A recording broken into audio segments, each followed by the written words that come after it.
decodificar, compreender, interpretar, reter e aplicar. Aqui, bem-vindo ao canal Mental Impulse. Para apoiar o canal, não esqueça de inscrever-se, curtir, comentar e compartilhar. Demonstre sua gratidão às pessoas que colaboram para seu desenvolvimento. Aviso: este vídeo contém ativadores sonoros e visuais que auxiliam a compreensão, foco e mentalização das informações. Lei 25. Recrie-se. Julgamento. Não aceite os papéis que a sociedade lhe impinge. Recrie-se forjando uma nova identidade, uma que chame atenção e não canse a plateia. Seja senhor da sua própria imagem, em vez de deixar que os outros a sejam para você. Incorpore artifícios dramáticos aos gestos e ações públicas, seu poder se fortalecerá e sua personagem parecerá maior do que a realidade. A lei observada e Júlio César fez a sua primeira marca significativa na sociedade romana em 65 a.C., quando assumiu o cargo de elite, o oficial encarregado da distribuição de grãos e dos jogos públicos. Ele estreou na opinião pública organizando uma série de espetáculos muito oportunos, caçadas a animais selvagens, espetáculos extravagantes com gladiadores, concursos de teatro.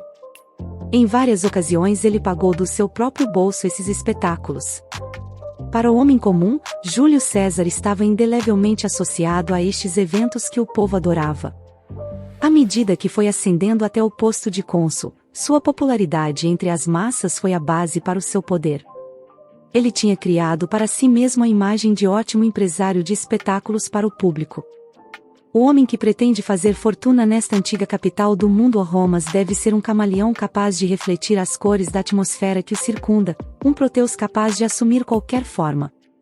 Deve ser sutil, flexível, insinuante, secreto, inescrutável, frequentemente egoísta, às vezes sincero, às vezes pérfido, sempre escondendo parte do seu conhecimento, comprazendo-se em um só tom de voz, paciente, senhor perfeito de suas atitudes, frio como gelo quando qualquer outro homem se inflamaria, e se, infelizmente, não for religioso, ocorrência muito comum em almas possuidoras dos requisitos acima, deve ter a religião na mente, isto é, no rosto, nos lábios, nos modos, deve suportar.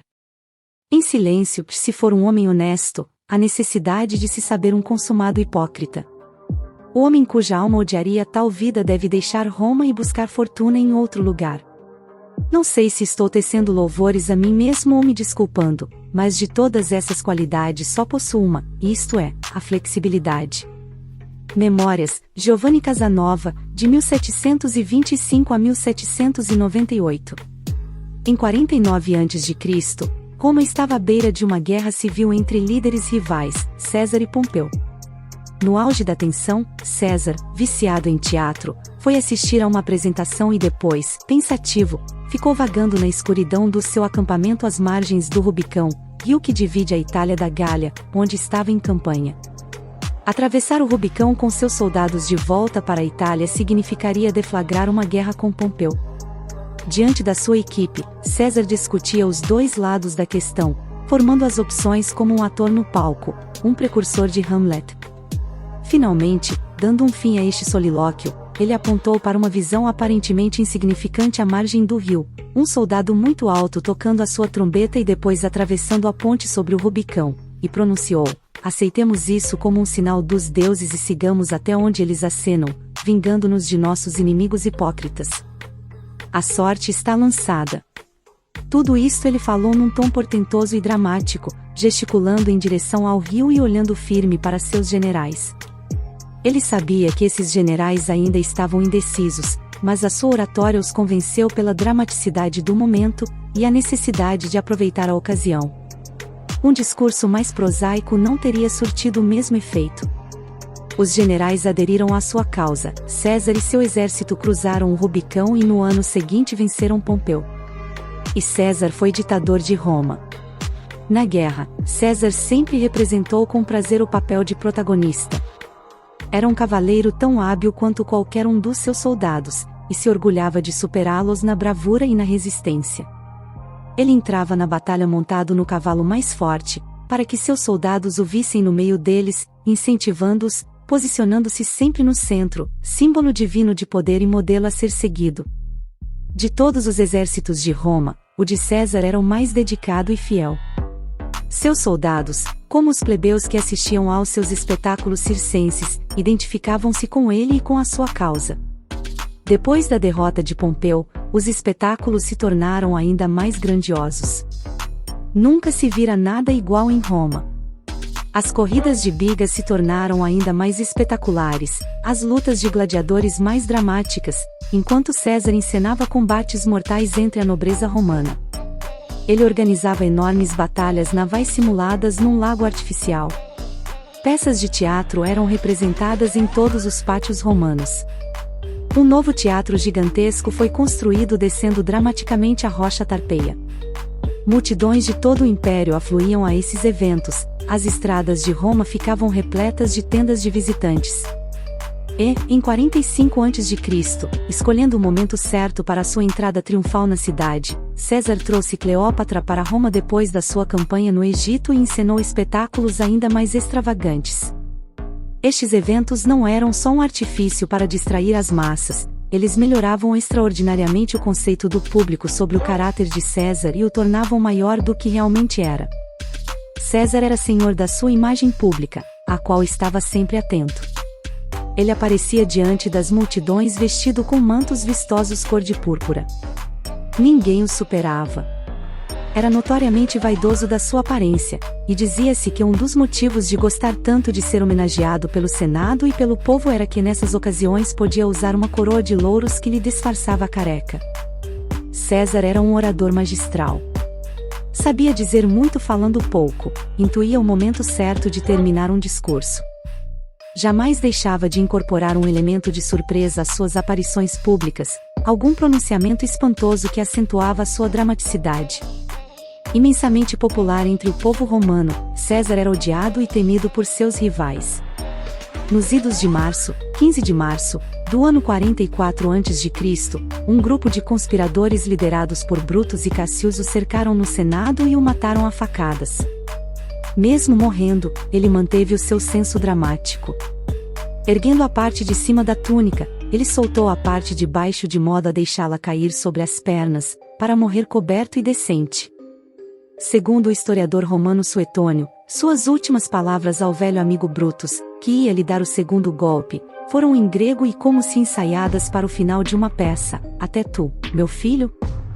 A sua nova identidade o protegerá do mundo exatamente porque não é você, é uma roupa que você veste e depois tira. Não precisa levar as coisas para o lado pessoal. E a sua nova identidade o distinguirá, lhe dará uma presença dramática. Quem estiver lá na última fila poderá ver e ouvir você. Os da primeira fila ficarão maravilhados com a sua ousadia. Socialmente não se comenta que um homem é um grande ator. Não se está dizendo que ele sente, mas que é ótimo simulador, embora não sinta nada. Denis Diderot, de 1713 a 1784. As chaves do poder. A personalidade que lhe parece inata não é necessariamente você. Além das características herdadas, seus pais, amigos e colegas ajudaram a moldá-la. A tarefa prometeica do poderoso é a de assumir o controle do processo, não deixar mais que os outros tenham essa capacidade de limitá-la e moldá-la. Recrie-se como um personagem de poder. Esculpir você mesmo em um bloco de argila deve ser uma das tarefas mais importantes e agradáveis da sua vida.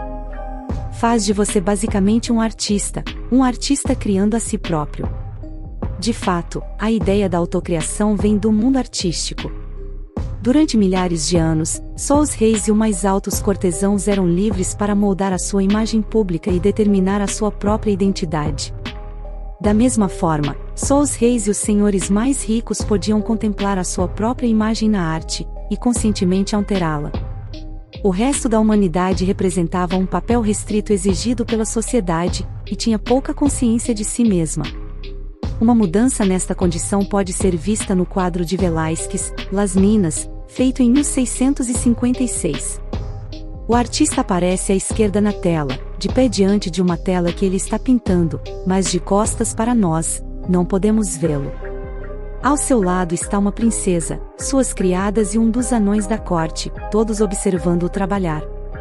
As pessoas que posam para o quadro não estão diretamente visíveis, mas podem ser vistas em minúsculos reflexos num espelho na parede de trás. O rei e a rainha da Espanha, que devem estar sentados em algum lugar em primeiro plano, fora do quadro. A pintura representa uma mudança drástica na dinâmica do poder e da capacidade de uma pessoa determinar a sua própria posição na sociedade. Pois Velázquez, o artista, está mais evidente do que o rei e a rainha. Em certo sentido, o pintor é mais poderoso do que eles, visto que está nitidamente no controle da imagem, a imagem deles. Velázquez não se via mais como um artista escravo e dependente. Ele se recriara como um homem de poder. E na verdade, além dos aristocratas, os primeiros a brincar abertamente com sua imagem na sociedade ocidental foram os artistas e os escritores, e mais tarde os dandies e boêmios. Hoje, o conceito de autocriação se infiltrou lentamente no resto da sociedade e já é um ideal almejado. Como Velázquez, você deve exigir de si próprio o poder de determinar a sua posição no quadro, e criar a sua própria imagem. O primeiro passo no processo da autocriação é a autoconsciência, o estar consciente de si mesmo como ator e assumir o controle da sua aparência e das suas emoções. Como disse Diderot, o mau ator é aquele que é sempre sincero. As pessoas que estão sempre expondo a todos o que sentem são aborrecidas e constrangedoras. Apesar da sua sinceridade, é difícil levá-las a sério. Quem chora em público pode temporariamente despertar simpatia, mas a obsessividade dessas pessoas transforma logo a simpatia em desdém e irritação. Elas choram para chamar atenção, é o que achamos, e um lado malicioso em nós não quer lhes dar essa satisfação. Os bons atores se controlam mais. Eles podem fingir sinceridade e franqueza, podem simular uma lágrima e um ar compassivo se quiserem, mas não precisam sentir isso. Eles exteriorizam emoções de uma forma que os outros possam compreender. Representar segundo o método é fatal no mundo real. Nenhum governante ou líder seria capaz de representar esse papel se todas as emoções mostradas tivessem de ser reais. Portanto, aprenda a se controlar. Adote a plasticidade do ator, que consegue expressar no rosto as emoções necessárias. O segundo passo no processo da autocriação é uma variedade da estratégia de George Sand, a criação de uma personagem memorável, que chame atenção, que se erga acima dos outros atores no palco. Este era o jogo de Abraham Lincoln. O homem simples, do campo, era um tipo de presidente que a América nunca tinha tido, mas que ficaria encantada em eleger. Embora muitas destas qualidades lhe fossem naturais, ele as representava: o chapéu, as roupas, a barba. Nenhum presidente antes dele usou barba. Lincoln também foi o primeiro presidente a usar fotografias para divulgar a sua imagem, ajudando a criar o ícone do presidente simples. O bom drama, entretanto, requer mais do que uma aparência interessante, ou um único momento em evidência. O drama acontece ao longo do tempo, é um evento que se desdobra. O ritmo e o tempo são críticos. Um dos elementos mais importantes no ritmo do drama é o suspense. Houdini, por exemplo, às vezes era capaz de escapar em questão de segundos, mas prolongava o ato para deixar a plateia aflita. A chave para manter a plateia sentada na beira da poltrona é deixar que os acontecimentos se desenrolem lentamente, depois acelerá-los no momento certo, de acordo com um plano e um andamento que é você quem controla. Os grandes governantes, de Napoleão a Mao Tse-tung, usaram o ritmo dramático para surpreender e distrair seu público. Franklin Delano Roosevelt compreendeu a importância de encenar eventos políticos numa ordem e num ritmo particular. Durante as eleições presidenciais de 1932, os Estados Unidos estavam passando por uma crise econômica muito difícil. Os bancos faliam numa velocidade alarmante. Logo depois de ganhar as eleições, Roosevelt entrou numa espécie de recesso. Não falou nada sobre seus planos ou indicações para o ministério. Até se recusou a se encontrar com o então presidente, Herbert Hoover, para discutir a transição. Quando Roosevelt tomou posse, o país se encontrava num estado de grande ansiedade. No seu discurso, Roosevelt mudou de marcha. Falou com energia, esclarecendo que pretendia conduzir o país por uma direção totalmente nova, abandonando a timidez dos seus antecessores. A partir daí, seus discursos e suas decisões públicas, indicações para ministérios, leis audaciosas, adquiriram um ritmo incrivelmente veloz. O período que se seguiu à posse ficou conhecido como os 100 dias, e o sucesso na mudança de estado de espírito do país se originou da esperteza e do uso do contraste dramático de Roosevelt. Ele mantinha sua plateia em suspenso, e impressionava com uma série de gestos corajosos que pareciam ainda mais imponentes porque não se sabia de onde vinham. Interpretação. Ao longo de toda a sua vida pública, gente conhecida e outros artistas que conviveram com Sandy tinham a sensação de estarem na presença de um homem. Mas aos seus diários e aos amigos mais íntimos, como Gustave Flaubert, ela confessava que não tinha nenhuma vontade de ser homem, e que estava representando um papel para consumo do público. O que ela realmente desejava era o poder de definir sua própria personagem. Ela não aceitava os limites impostos pela sociedade. Mas ela não conquistou esse poder sendo ela mesma. Ela criou, em vez disso, uma persona que pudesse constantemente adaptar aos seus próprios desejos, uma persona que chamasse atenção e lhe desse uma presença. Compreenda isto: o mundo quer lhe atribuir um papel na vida.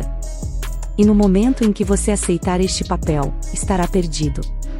O seu poder se limita apenas àquela minúscula porção consignada ao papel que você escolheu ou foi forçado a assumir.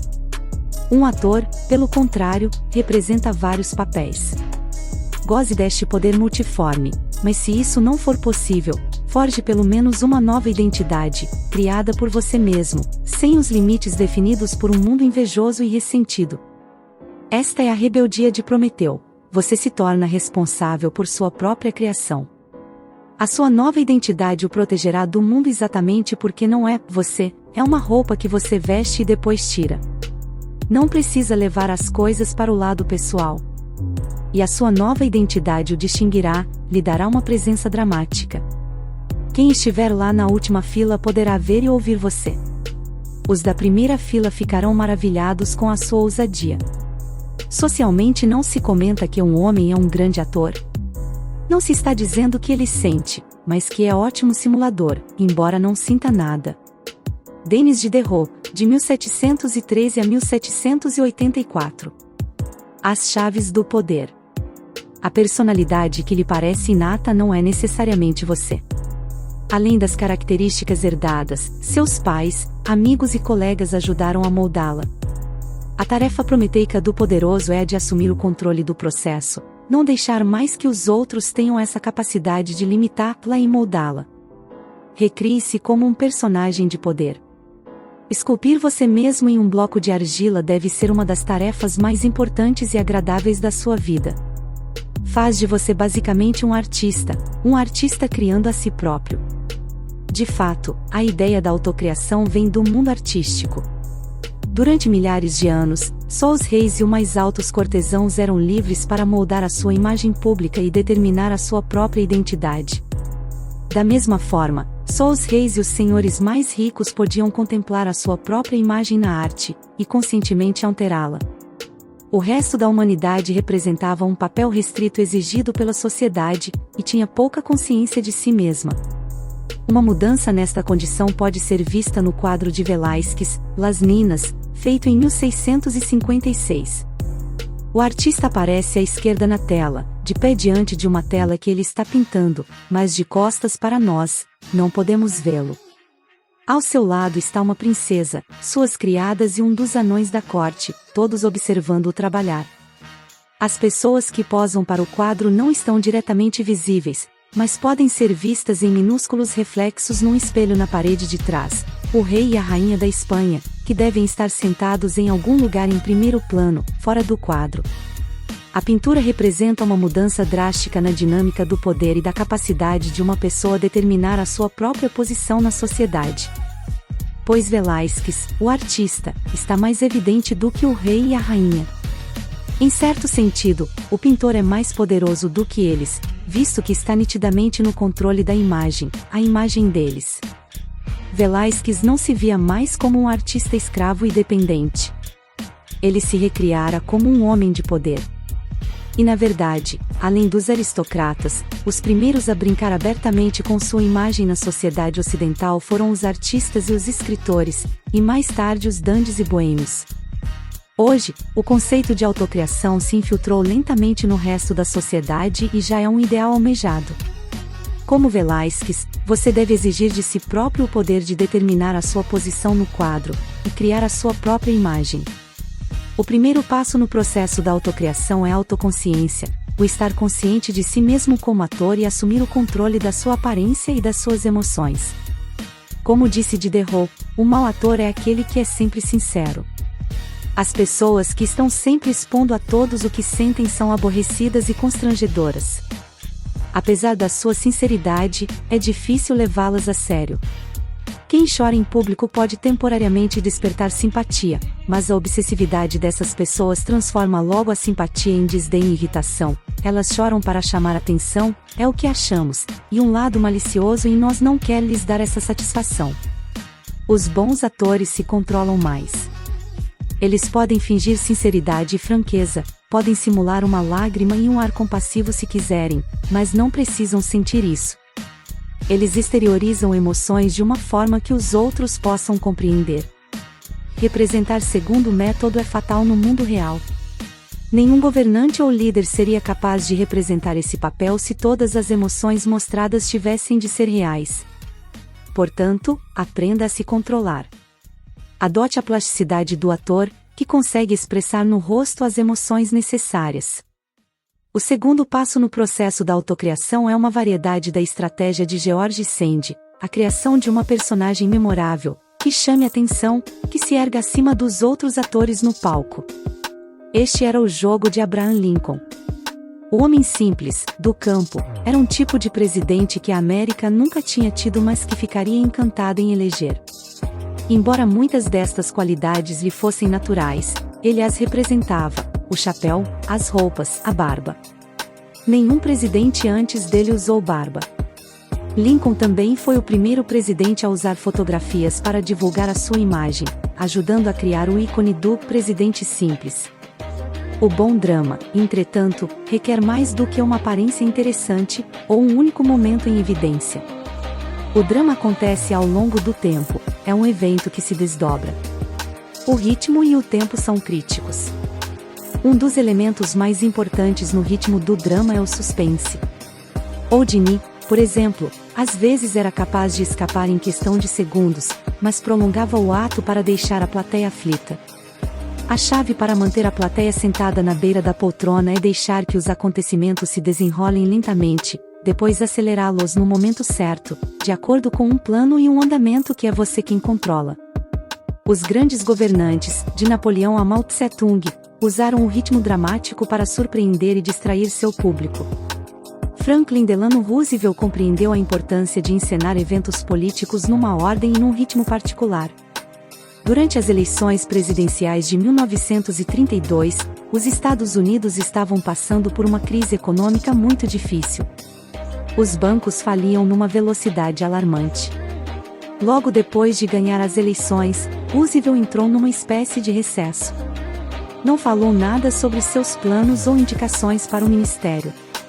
Até se recusou a se encontrar com o então presidente, Herbert Hoover, para discutir a transição. Quando Roosevelt tomou posse, o país se encontrava num estado de grande ansiedade. No seu discurso, Roosevelt mudou de marcha. Falou com energia, esclarecendo que pretendia conduzir o país por uma direção totalmente nova, abandonando a timidez dos seus antecessores. A partir daí, seus discursos e suas decisões públicas, indicações para ministérios, leis audaciosas, adquiriram um ritmo incrivelmente veloz. O período que se seguiu à posse ficou conhecido como os 100 dias, e o sucesso na mudança de estado de espírito do país se originou da esperteza e do uso do contraste dramático de Roosevelt. Ele mantinha sua plateia em suspenso, e impressionava com uma série de gestos corajosos que pareciam ainda mais imponentes porque não se sabia de onde vinham. Você precisa aprender a orquestrar assim os acontecimentos, sem mostrar todas as suas cartas de uma só vez, mas revelando-as aos poucos para dar mais dramaticidade.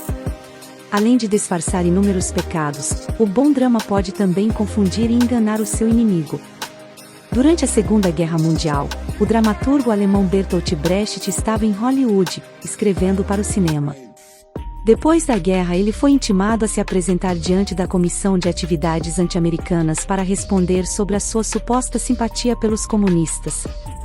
Outros escritores que também foram chamados planejaram humilhar os membros da comissão adotando uma atitude rebelde muito emocional. Brecht foi mais sensato, ele agiria com tato, encantando-os e ao mesmo tempo fazendo-os de tolos.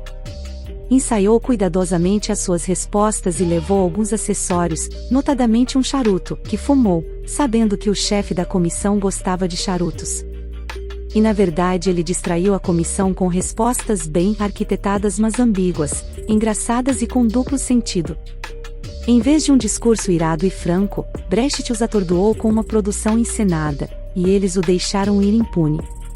Outros efeitos dramáticos para o seu repertório incluem o beal geste, o gesto cavalheiresco, um ato no momento de clímax que simboliza o seu triunfo ou a sua coragem. César, ao cruzar dramaticamente o Rubicão, fez um beal geste, um movimento que atordoou os soldados e lhe deu uma dimensão heroica. Você deve também avaliar a importância das entradas e saídas de cena. Quando Cleópatra foi conhecer César, no Egito, chegou enrolada num tapete que mandou desenrolar aos seus pés. George Washington 2 vezes deixou o poder com floreios e fanfarras, primeiro como general, depois como o presidente que se recusou a concorrer a um terceiro mandato, mostrando que sabia dar importância ao momento, dramática e simbolicamente. Você deve ter o mesmo cuidado ao planejar as suas próprias entradas e saídas de cena. Lembre-se de que exagerar na representação pode ser contraproducente, é outra forma de se esforçar demais para chamar atenção. O ator Richard Barton descobriu, logo no início da sua carreira, que ficando totalmente parado em cena fazia as pessoas olharem para ele e não para os outros atores. O importante não é tanto o que você faz, nitidamente, mas como você faz. A sua imobilidade graciosa e imponente no palco social conta mais do que o exagero na representação e nos movimentos. Finalmente, aprenda a representar muitos papéis, a ser aquilo que a ocasião exige. Adapte a sua máscara à situação, tenha múltiplas faces. Bismarck era excelente neste jogo, com os liberais ele era liberal, com os agressivos ele era agressivo. Ninguém conseguia agarrá-lo, e o que não se agarra não se consome. Imagem, o deus grego marinho, Proteus. Seu poder estava em ser capaz de mudar de forma à vontade, de ser o que a ocasião exigia. Quando Menelau, irmão de Agamenon, tentou capturá-lo, Proteus se transformou em leão, depois em serpente, pantera, javali, água corrente e por fim numa árvore frondosa. Autoridade, saiba como ser todas as coisas para todos os homens. Um Proteus discreto, um erudito entre eruditos, um santo entre santos. Essa é a arte de conquistar todos, pois os iguais se atraem. Registre os temperamentos das pessoas que você conhece e se adapte a cada um deles, passe de sério a jovial, mudando de humor discretamente. Baltazar Gracian, de 1601 a 1658. O inverso. Não pode haver um inverso para essa lei tão importante. Mau teatro é mau teatro. Até para parecer natural é preciso ter arte, em outras palavras, representar. A canastrice só cria constrangimento. É claro que você não deve ser dramático demais, evite os gestos histriônicos. Mas isso é simplesmente mau teatro, já que desrespeita normas teatrais centenárias contra o exagero na representação. Em essência, o inverso não existe para esta lei. Essa é apenas uma lei, das 48 leis do poder. Para ver as outras 47, acesse nossa playlist, As 48 Leis do Poder, Robert Greene, para sua evolução mental. Para apoiar o canal não esqueça de inscrever-se, curtir, comentar e compartilhar. Demonstre sua gratidão às pessoas que colaboram para seu desenvolvimento.